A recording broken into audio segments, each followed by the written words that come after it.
One of my favorite stories from the history of the church is about a pilgrim named Egeria. Egeria was from what we now call France, and she was a pilgrim in the late 4th century who came to Jerusalem during Holy Week. She went to Jerusalem to visit all the holy sites, and for us, she ends up being a kind of eyewitness reporter. She leaves a detailed record of everything that went on for the Holy Week worship services in Jerusalem. One of the most vivid events that she captures is the Palm Sunday celebration. On Palm Sunday, the Christians gather together at the Mount of Olives. And when they get there, they sing hymns, and they have responsive readings, and they read the scriptures together for the day.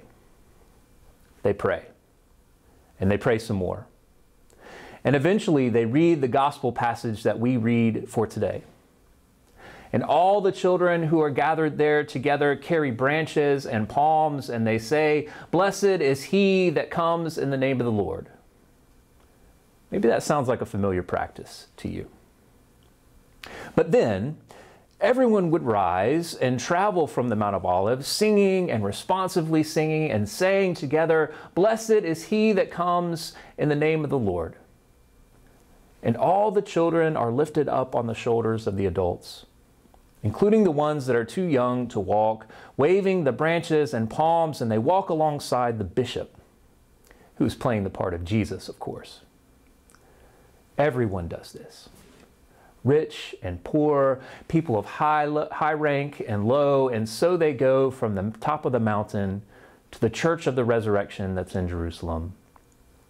And Egeria records that they walk slowly so that no one will get tired.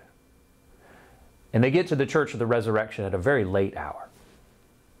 And finally, they celebrate a late service of prayer by candlelight, and then they're all dismissed to their homes.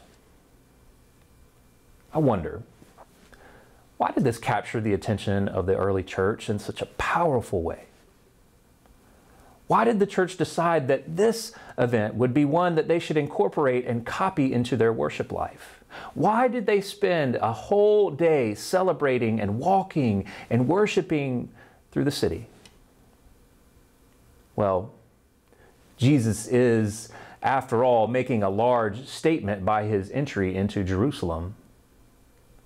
Jesus' entry, and perhaps you've heard this before, is similar to how a king or ruler would enter a city for a visit. It's how a victory parade would take place, where prisoners of war would trail the parade and military generals would be up front. There would be a tremendous amount of fanfare, pomp, and circumstance. There would be speeches about the greatness of the ruler and singing about the prowess of the head of the parade. The people understand this. And so they hail Jesus as the Son of David. Jesus turns these civic conventions upside down. He rides in on beasts of burden, not on a chariot or majestic pallet. He seems to be mocking these civic parades, or at the very least is turning them on their ear. And then after the pageantry of celebrating a ruler's entry, the people who are standing there lining the streets call Jesus a prophet. The people who have just celebrated Jesus in a kingly parade call him a prophet not moments later. There's a little note in my study Bible on this verse that I find funny. It points to the word prophet, and it says, "This is an important but insufficient title for Jesus. Celebrated as a king, called a prophet, and later in the week abandoned with calls of crucify him." This is an odd thing to celebrate. It's an odd day with odd practices, and it commemorates a day when, in fact, the people really don't get who Jesus is. Palm Sunday. Palm Sunday. It invites us to recognize and reconsider once again who this man Jesus is and was. The question from Matthew chapter 16 from Jesus to the disciples still resounds here in chapter 21. Who do you say that I am? In fact, this is one of Matthew's major questions throughout his gospel. We've seen it when the lectionary turned us toward Matthew back during Advent. Matthew continually raises the question of who this Jesus is. He begins in chapter 1 with that long genealogy to show where Jesus came from. He's called Emmanuel, God with us. When he's baptized, he's called God's beloved Son. Matthew goes on to set him up in the likeness of Moses when he gives the new law on the Sermon on the Mount. Jesus later cavorts with Moses and Elijah when he's transfigured on the mountain. And here again, Matthew continues to press one of the most fundamental questions of this book. Who do you say that this man, Jesus, truly is? Along the streets, he's called the Son of David, someone in the royal line, a just and righteous ruler in the face of Roman persecution, someone who would perhaps shore up their interests. He's called the one who comes in the name of the Lord. They recognize that this is a person who is about God's business, who comes with God's authority. And he's also called a prophet. The prophets spoke on behalf of God. They were God's messengers, God's emissaries. And then add to this all of it, Jesus' ironic twist on a civic and military parade, and you get what I think is a big bowl of confusion about who this Jesus is. All of these are close, but they aren't quite on target. Important, but insufficient, as my study Bible says. All of these titles reflect just a partial understanding of who Jesus is. Who do you say that Jesus is? We come back to Palm Sunday each year near the end of the Lenten season. We are a little older than last year, a little wiser, at least we hope. We hope that we've grown in faith and knowledge and understanding of Jesus since last year when we waved those palms. But at the same time that we're older and wiser, the identity of this man, Jesus, still often eludes us. We come back to Palm Sunday again. And we stand with our sisters and brothers along the road from the Mount of Olives to Jerusalem. We stand with one another taking in the scene of this triumphal entry once again.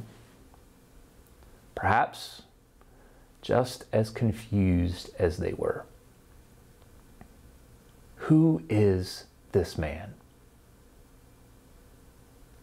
Maybe it's okay for the crowds to be confused at this point in the story. Because at this point, the full identity of who Jesus is and would be was not quite fully revealed. We're almost there, but not yet. It takes the events of the coming week to fully disclose the one who would hang on a cross and rise triumphantly, but not yet. And so it is in that light that we're reminded on Palm Sunday that our answers about who Jesus is always seem to be partial. Palm Sunday begs us to ask one more time with the crowd, who is this man? Who do we say that he is? But Palm Sunday is not just a mental exercise or a practice of inward spirituality, what some people call navel-gazing. This isn't simply a day for existential musing about the identity of Jesus. The people don't just stand along the road scratching their heads and wondering who this Jesus is. Do you see them? They're all involved in some kind of action, action that has taken them out of their homes, out of their businesses, out of their religious and civic rhythms and into the city streets. They're waving palms and laying them down on the ground. People, perhaps, who have nothing are taking off their cloaks to prepare the way for Jesus. They're shouting over and over and over again, which does indeed take quite a significant amount of energy. Hosanna in the highest heavens. Palm Sunday is not just a day of offering the right answers about the identity of Jesus. Palm Sunday reminds us that belief and action are joined together at the hip. Palm Sunday invites us to put some skin in the game, to put our money where our mouths are, so to speak, to make a wager about the answer to this fundamental question, who is this man? So when we leave our places of worship this Palm Sunday, our reenactment of the triumphal entry doesn't end. Indeed, it can't end.